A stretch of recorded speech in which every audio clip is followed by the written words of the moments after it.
Welcome back to Weekly Witness, and thanks for joining us.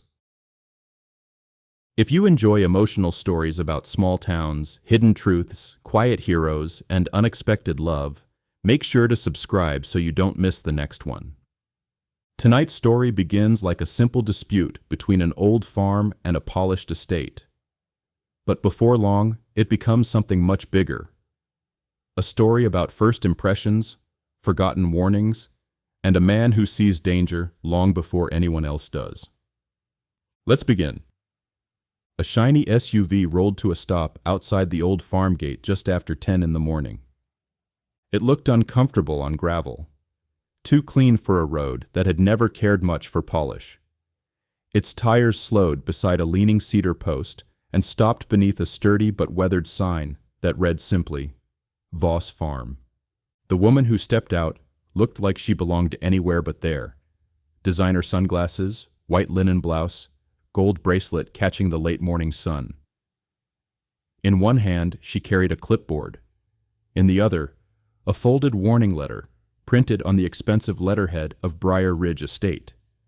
Behind the fence, Caleb Voss was repairing a broken strand of wire with old pliers darkened by age.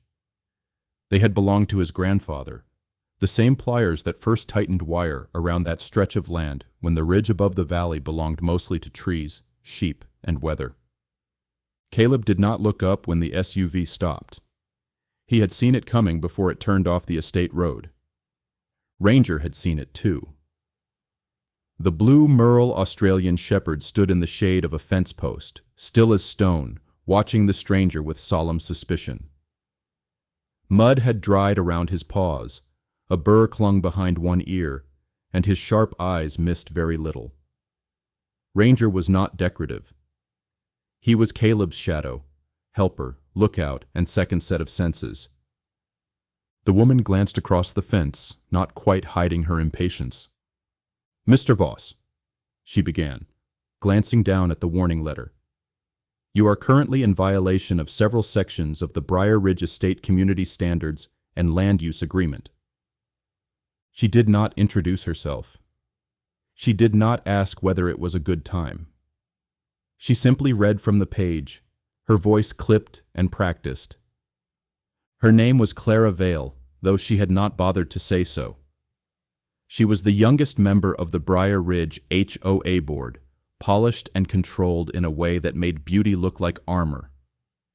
Everything about her seemed carefully chosen, the clothes, the posture, the smooth fall of her hair, even the cool expression she wore when she wanted the world kept at a distance.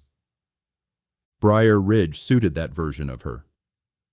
The estate sat below the old farm, tucked along the lower slope of Millstone Valley in western North Carolina. It was all stone entrances, manicured lawns, approved paint palettes, and decks built to frame the mountain view. Clara continued reading. Fence materials, visible agricultural equipment, unapproved earthworks along a shared boundary line.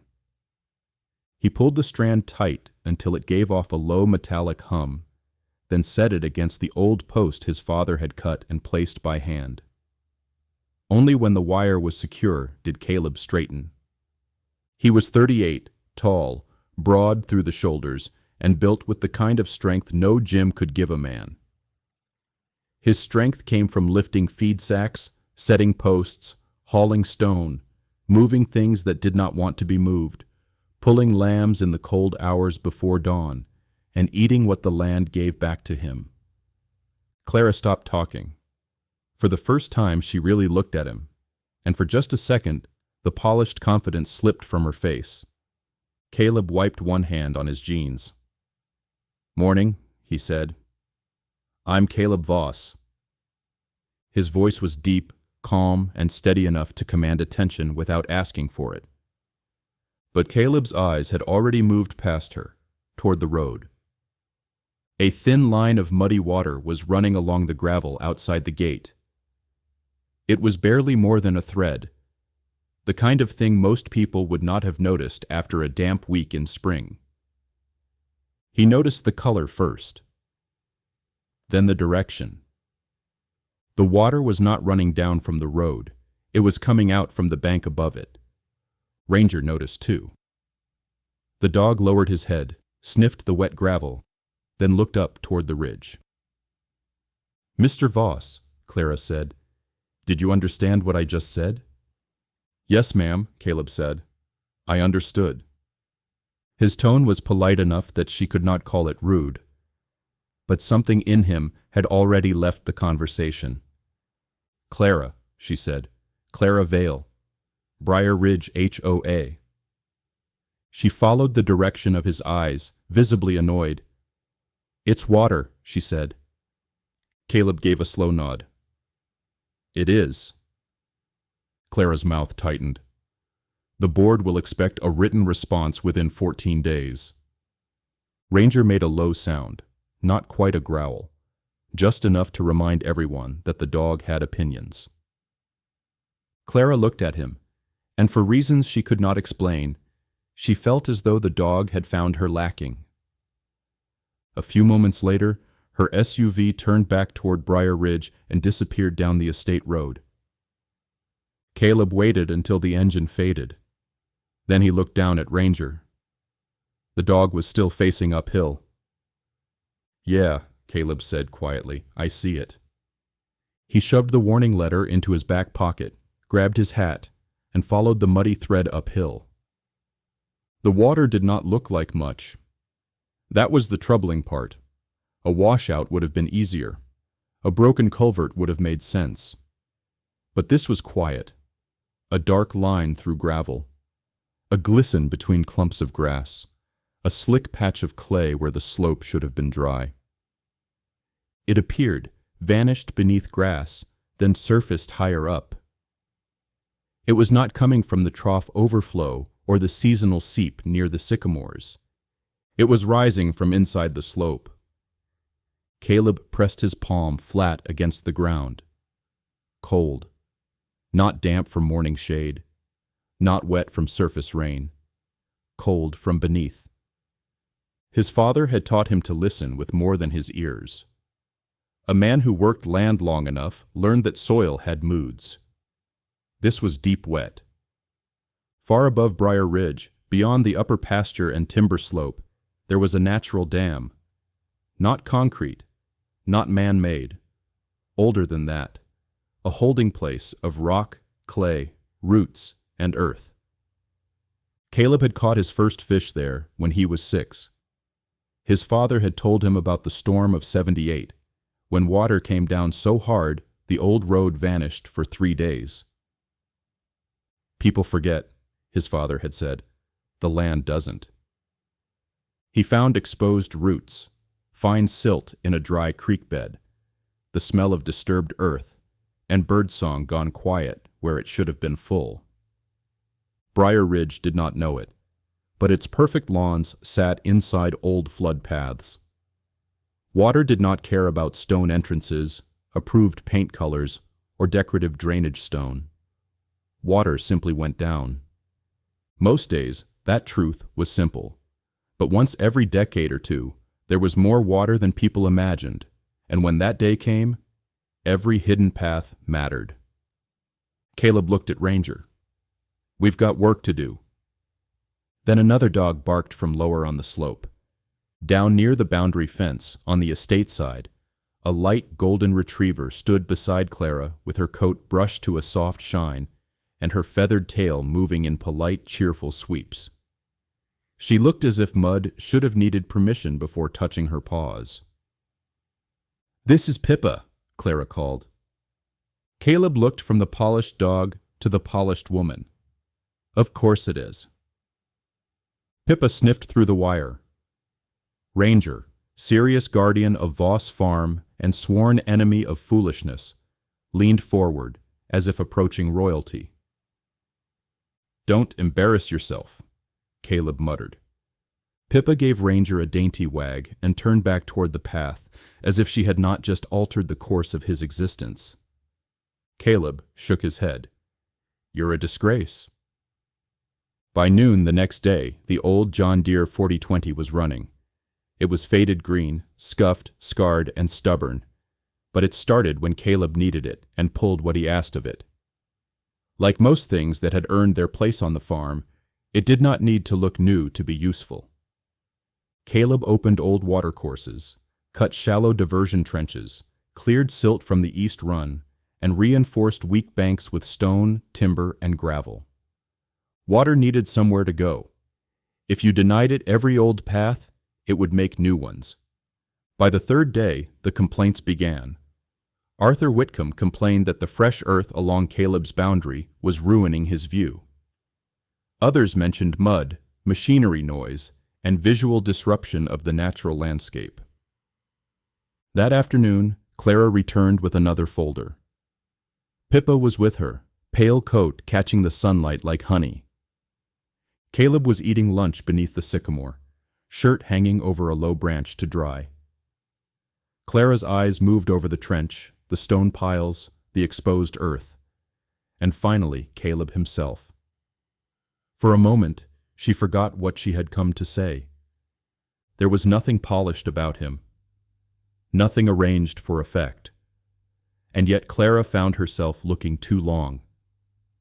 "Mr. Voss, this work is unsightly, unapproved, and potentially in violation of several estate standards." Caleb glanced toward the trench. "It's a ditch. It is a disturbance of the shared visual boundary." "It's still a ditch." Behind her, Pippa and Ranger sniffed through the fence. Pippa remained graceful and clean. Ranger sat opposite her with all the solemn discipline of a working dog, except for the tail, which had betrayed him completely. Caleb pointed at him without looking. "Stop that." Clara glanced over, and this time the smile escaped before she could stop it. It changed her face. Not much, just enough. Clara recovered first. Briar Ridge has engineers, approved materials, landscaping standards, and a stormwater management plan. Caleb pointed toward the ridge. "Does that plan include the old dam up there? The East Run? The channels under Whitcomb's deck row? The ones they filled when they graded the lots? Does it account for a once-in-50-year rain?" "The estate was fully surveyed before development," she said. "I didn't ask that." He looked toward the trench. "Most days, water behaves. Most days, it runs where people tell it to. But every now and then, there's more water than the plans were written for. When that happens, water remembers where it used to go." Clara looked toward the ridge. "And you believe that's what this is?" "I believe muddy water showed up where it shouldn't. I believe the soil above the gate is cold from underneath. I believe there's silt in a dry bed that hasn't carried silt in years. And I believe the dam above the ridge is bleeding. You should have reported this. The county, the estate, someone." "No," Caleb said. "It's faster." For the first time, Clara's irritation wavered under something else. Concern, not trust yet, not belief, but concern. Caleb softened his voice. "Miss Vale, I'm not trying to make your estate ugly." He almost smiled. "Your estate sits lower than it thinks it does." At the fence, Pippa turned away. Ranger leaned toward the wire and gave a mournful sigh. This time she laughed. It was small and quick, but it was real. That night, Clara opened old estate documents because Caleb had annoyed her. That was what she told herself. For nearly an hour, she found nothing useful. Then she opened an environmental review from before Briar Ridge was built. Buried in the middle was a reference to historic runoff corridors along the eastern boundary. The estate map, she knew, did not show those channels. The old map did. Another note read, "Seasonal water movement may occur during extreme weather events." Pippa lifted her head from the rug near the desk and gave a soft sigh. The golden retriever looked entirely at home there. Pale coat brushed smooth, collar gleaming in the lamplight, like she belonged in warm rooms where mud happened somewhere else. Clara looked down at her. "You liked him too, didn't you?" Clara leaned back in her chair. She had moved to Briar Ridge for peace. She had sold 2 businesses before 35, built one from nothing, rescued another from failure, and learned that being underestimated was useful until it became exhausting. People saw her clothes, her hair, her house, her seat on the board, and made assumptions. She let them. Over the next 2 weeks, Clara came to the Boundary more often than the board required. She always had a reason, another notice, a question about maps, a resident complaint, or one of Whitcomb's photographs. Pippa and Ranger became, unofficially, the most reliable meeting on the Boundary. Every morning Clara walked the estate path. Every morning Ranger found an excuse to inspect that section of fence. At first, Caleb teased him. Then he began timing his own work nearer to the Boundary, though he would have denied that under oath. "I'm not as useless as you think I am," she said. Caleb studied her. "I don't think you're useless." The formal meeting happened the next Thursday at the Briar Ridge Clubhouse. Caleb came because Clara asked him to, not because the board demanded it. That distinction mattered more than he let on. Ranger waited in the truck, excluded from the meeting and visibly offended by the policy. Inside, Arthur Whitcomb opened with talk of standards and resident distress. The estate manager displayed photographs of trenches, cleared creek beds, timber, stone, and mud. Then Clara opened the old survey map. Before Briar Ridge was developed, she said, there were several historic runoff corridors crossing the eastern boundary and lower slope. Some appear to have been filled, redirected, or landscaped over during grading. "It sounds like water," Clara said. The consultant studied the map. "These notations are old." "So is the mountain," Caleb replied. Whitcomb leaned back. "Mr. Voss, with respect, your little farm has become a source of disruption for this community." Before Caleb could answer, Thomas Bellamy spoke from the back of the room. He was not a Briar Ridge resident, but the county had sent him after Clara forwarded the old maps. "Arthur," Thomas said, "you might want to be careful with that phrase. That little farm runs farther than most of your maps show." He stepped closer. "Voss land takes in the farm, the upper ridge, the east boundary, the timber slope, and most of the old water above you. Half the view you folks put in your brochures is his." Clara turned slowly toward Caleb. He was not watching the board. He was looking out the window toward the ridge, as if the land outside mattered more than the reaction inside. He could have embarrassed her at the fence on the first day. He could have thrown ownership around like a weapon. Thomas added, "Caleb bought back some of those parcels over the years, quietly. Didn't clear cut, didn't subdivide, just kept it whole." Whitcomb was not moved. "If Mr. Voss owns adjacent land, that does not give him license to create an eyesore along a shared boundary." She drew a breath. "But if his work reduces a flood risk to Briar Ridge, we need to understand that before ordering him to stop." This time, Caleb looked at her. There was no smile on his face, but something in his eyes changed. Just enough. By the end of that week, the birds had gone quiet. First the crows left the upper pasture earlier than usual. Then the swallows stopped cutting low over the creek. Then, one morning before sunrise, Caleb stood in the barn doorway and realized the hens were making the wrong sound. Ranger heard it too. The air had changed in the night. It was heavy, warm for the hour, but threaded with a coldness underneath, the same hidden cold Caleb had felt in the soil above the gate. By 6, he had checked the lambing pens. By 7, he had moved the weakest ewes to higher ground. By 8, he was on the John Deere, cutting across the lower pasture beneath a sky that looked bruised. Rain began just after 9. A soft rain at first, the kind Briar Ridge residents knew how to enjoy from covered decks with expensive coffee. By noon, no one was enjoying it. Water filled, and then spilled over decorative drains. Drains that were designed to fit a design brief and direct water as an afterthought, and gathered in places the landscaping plan had promised would never hold standing water. At the farm, Caleb worked without stopping. He moved sandbags, checked stonework, cleared branches, and opened one last shallow cut near the old pasture where water could spread safely if it came down hard.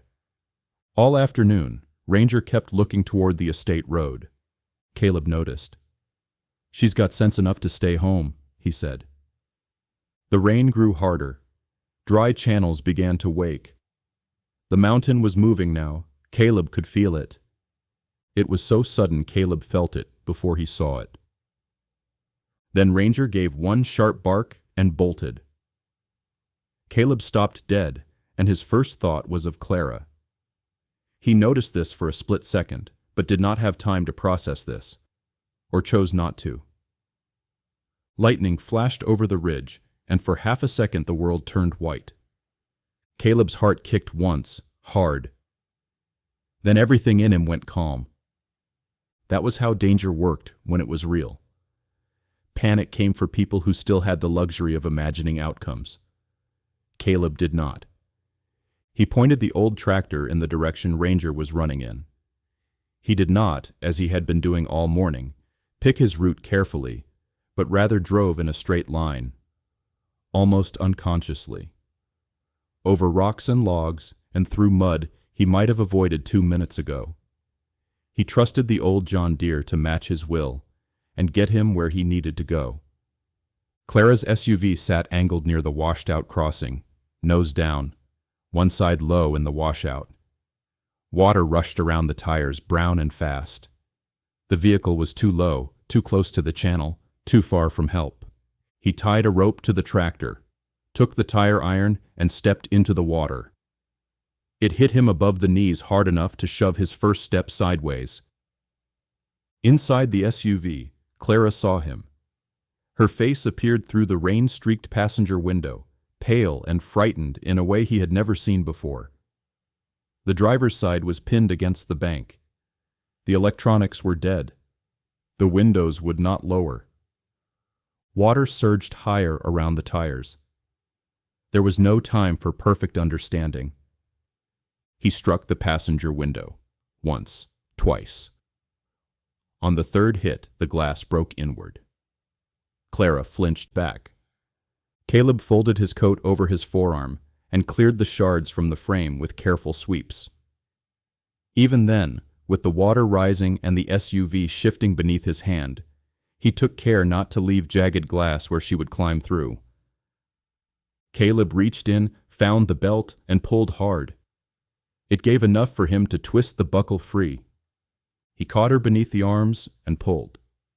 She came through the window into the rain. He turned his body between her and the current, keeping one arm locked around her while the rope went taut behind him.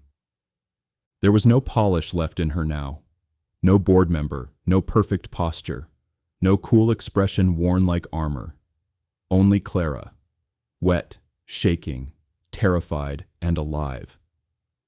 Caleb moved back through the water. Once Clara slipped, and he took her weight as if it were nothing. Not because he was showing off, but because panic wasted strength. And strength, in moments like that, had only one purpose: to get someone home. When they reached the bank, Ranger pushed against Clara's knees as if to keep her upright. She clutched Ranger tight against her chest on the tractor ride back to Caleb's place. Oblivious now to the dog's wet, muddy fur. "Good boy, you found me, didn't you?" Ranger allowed himself to be held, for Clara's comfort, of course. Caleb sat bent beside them with his hand on his knee and the other on the steering wheel, rain running from his hair. His shirt soaked through, his boots full of mud, his coat lost to the current. Don't make him proud, he's already impossible. At the farmhouse, Caleb found towels, a dry blanket, and one of his old flannel shirts. When Clara came out wearing the flannel with the sleeves rolled up too many times, she looked nothing like the woman who had stepped out of the SUV with a clipboard. Caleb handed her tea. The fire snapped. Rain beat against the windows. Somewhere in the barn, a ewe called to her lamb. Caleb watched the fire because it was safer than watching her. He alerted first. I might not have seen you through the rain in time. Clara looked into the fire. I was coming to check on you. I told myself it was for the estate, for the board. But I was worried about you. The air between them changed, not suddenly. It had been changing for a while. Clara gave a breath that was almost a laugh. Of course. Ranger did not move. The dog lay with his head on Clara's foot, fully aware that he was choosing mutiny. Clara's hand lowered to Ranger's head. I think he knows I'm scared. Caleb looked at her, then at the dog. He doesn't usually waste his time on people he doesn't like. Caleb moved away from the comfortable warmth of the fire, changed out his boots by the door, put on a fresh coat, his shirt and pants still mostly soaked through. I'm going to check on the lambs. The ewes often have trouble with the births when stressed. Outside, Caleb crossed the yard into the rain. He did not look back. But he knew Ranger had stayed. And because Ranger had always known the difference between a person passing through and a person worth guarding, Caleb took it as a sign no human being could have given him. The worst of the rain came after dark. Caleb worked by lantern and tractor light, checking the lambs, the upper gate, the east run, and the channel near the boundary where the water was supposed to turn. A man could prepare. He could cut trenches, clear debris, reinforce banks, read maps, remember old stories, and listen to every warning the land gave him. But when the water came, the water still had its say. The natural dam above the valley did not collapse. Not fully. Caleb's work upstream had helped. The fallen trees and old deadwood he cleared reduced debris jams. The old channels took some pressure before it reached the dam. Still, the water rose higher than he had ever seen it. It came in pulses. The first pulse hit the upper run just after 9. The bank held. The second took part of the old pasture fence. Caleb watched 3 posts go down and knew there was nothing to do but let it go. Better the pasture than the homes below. Better his land take the wound. This was the one that would have destroyed Briar Ridge if the old paths had remained blocked. The water rushed down from the ridge with a sound Clara felt in the floorboards. It struck the opened channel above the boundary and rose fast, tearing at the fresh earth, testing every decision Caleb had made. The reinforced creek bed took the force and bent it away from the estate, down across Caleb's lower pasture, through the old run and toward the wider creek beyond the road. Water tore through grass his sheep had grazed the day before. It ripped out a section of split rail fence his father had built. It buried the lower pasture under mud. But it did not go through Briar Ridge. Not the way it wanted to. Not the way it would have. At the estate, residents woke to emergency alerts, flashing lights, and water running ankle-deep over lawns that had never known hardship before. The lower road washed out. Landscaping vanished. Whitcomb's pool filled with brown water and leaves. But the houses stood. The foundations held. The lower neighborhood remained intact. And downstream, where nearly 200 families lived along the valley road, the creek rose but did not become the wall of water the county had feared. By 2 a.m, emergency crews understood enough to stop arguing about why the flood had not followed the projected path. The storm was not over. But the worst had passed, and mostly the path had held. Morning came pale and exhausted.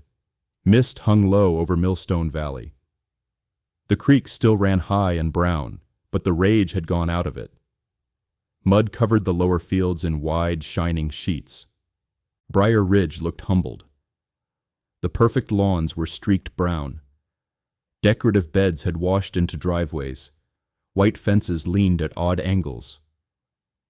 The clubhouse parking lot had become a staging area for county trucks, volunteers, and residents who seemed unsure what to do without a committee. At the edge of the estate, Arthur Whitcomb stood on his ruined lawn in rubber boots that looked as though they had been purchased that morning. He stared at the muddy trench behind his property. By mid-morning, the clubhouse doors were open. Not for a wine tasting, not for a board meeting, for supplies.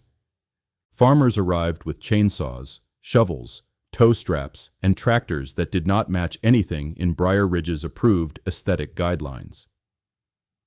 For the first time since the estate had been built, farmers and residents stood in the same hall without quite knowing what to do with one another.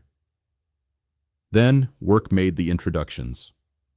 A resident needed help clearing a tree. A farmer had a saw. An elderly couple needed medicine picked up past the washout. A young man from the estate had an ATV. A woman from the valley needed phone service. The clubhouse had a generator. By noon, the room had changed. Not completely. People did not become better all at once because of weather. But something had cracked open. Clara stood near the coffee table, wearing borrowed boots and Caleb's flannel beneath her coat. She watched Caleb speak with Thomas Bellamy and two farmers whose names she did not know. He did not raise his voice. He did not take charge in any formal way. But people listened when he spoke. Not because he demanded it, because he had earned that kind of listening long before the storm. Ruth Bellamy came up beside Clara. "You see him now, though," she said. Clara looked back at Caleb. "Yes," she said softly. "I do." The repairs took weeks. Emergency repairs happened quickly enough. Roads were cleared, power returned. Insurance adjusters came and went with clipboards of their own. Briar Ridge had to repair more than lawns and roads. It had to repair the story it had told itself. For years, the estate had looked at the land around it as scenery, a backdrop, a selling point, a view to be framed by glass doors and wide decks. After the storm, people began to understand that the view had been holding them up. Caleb never said that. He did not have to. He was too busy rebuilding. A section of shared boundary fence had gone down near the old East Run, and everyone assumed he would put it back exactly as it had been. Instead, Caleb walked the line for 3 days, measuring with his eyes, his boots, and memory. Clara walked with him twice. Ranger and Pippa came both times, though Pippa still had very different opinions about mud than Ranger did.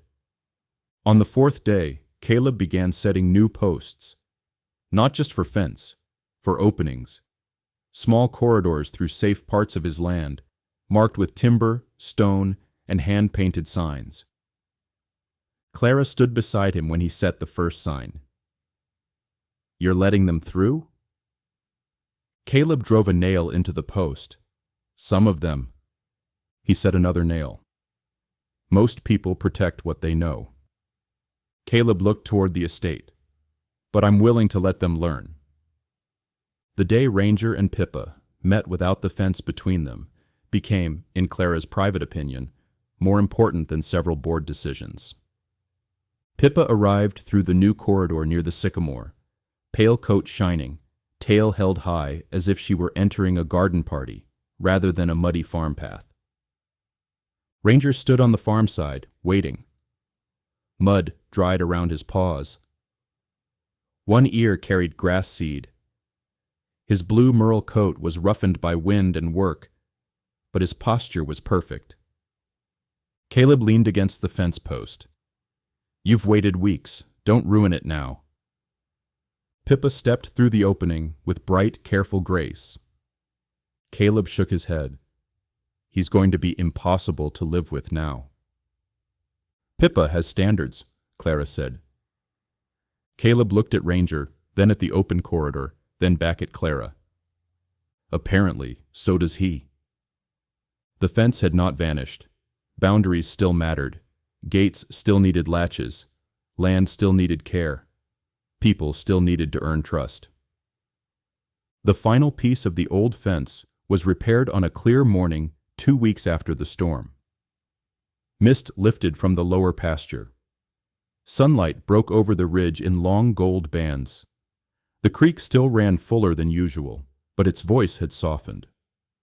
It sounded less like warning now and more like memory. Caleb was near the gate, replacing a stretch of wire. The old pliers lay on the grass beside him. Clara arrived on foot, not in the SUV. She came along the new corridor with Pippa trotting ahead. She wore jeans, boots with mud on them, and a sweater that looked expensive but had already collected 2 burrs near the hem. Ranger saw Pippa and immediately abandoned whatever responsibility he had imagined himself carrying. "Good morning, Miss Vale," Caleb said. She tilted her head. "Still Miss Vale?" He pulled the wire tight, then glanced at her. "For now." The words were plain enough, formal enough. Clara thought back to her first meeting and still regretted not having introduced herself at first, and how she had curtly introduced herself as Miss Clara Vale. But Clara thought she had heard the other meaning tucked beneath them, and by the way his eyes dropped back to the fence just a moment too quickly, Caleb looked up at the dogs and watched them go. Every time. Clara noticed the pliers half sunk in soft mud near the post. She bent and picked them up carefully, wiping the handles with the edge of her sleeve. Caleb looked at the tool in her hand. Something in his expression changed. Not much, but enough that Clara noticed. When he took them, their fingers brushed. Neither moved for a moment. The contact was small, almost nothing, but it carried more than either was ready to say. "They were my grandfather's," Caleb said. Clara looked toward the fence, the ridge, the repaired channel, and the open corridor where residents now walked quietly through land they had once only admired from a distance. Ranger and Pippa ran through the grass nearby, no fence between them now. Pippa moved with graceful joy. Ranger moved like joy had knocked him completely out of his body. "Some of it," he said. "The rest, the land did."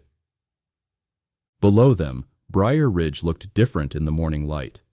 The houses were still large. The lawns would grow back. The clubhouse would eventually return to meetings, parties, complaints, and committees. There were muddy boots by polished doors now. Farmers' phone numbers saved in residents' contacts. Children who knew where the creek began. A board that had learned, at least for a while, that rules could not replace wisdom. And Clara Vale, youngest member of the HOA board, stood at the boundary fence with mud on her boots and no desire to wipe it off. She stared at the tree line on the ridge above, at the estate below, at the beauty of this land. Her posture, still graceful and poised, but her shoulders relaxed. Strain, perhaps a longing for something deeper than money, success, a seat on the board, gone from her now. Caleb studied her, then looked toward Ranger, and Pippa collapsed together in the grass, panting, happy, shameless. Clara followed his gaze. "They seem happy." Pippa licked Ranger's ear. Ranger looked blissfully defeated. The sound no longer startled Caleb. It felt, somehow, like something the valley had been waiting to hear. Above them, the ridge stood green and quiet, holding its secrets again. Some people looked at that mountain and saw a view. Some saw property. Some saw timber, development, value, and lines on a map. Caleb Voss looked at it and saw everything holding them up. He saw where water had run before anyone built roads. He saw where roots held soil in place. He saw which birds went quiet before weather turned. He saw the difference between land that was owned and land that was understood. And when the water came, he was the only one who had listened. But after the storm, he was not the only one listening anymore. And below them, Millstone Valley breathed again. Thank you for listening. If this story stayed with you, please leave a comment and let us know what you thought. And if you enjoy emotional stories about quiet heroes, hidden truths, and unexpected love, please subscribe. Every new subscriber helps this channel grow and helps us bring more stories like this to life. Until next time.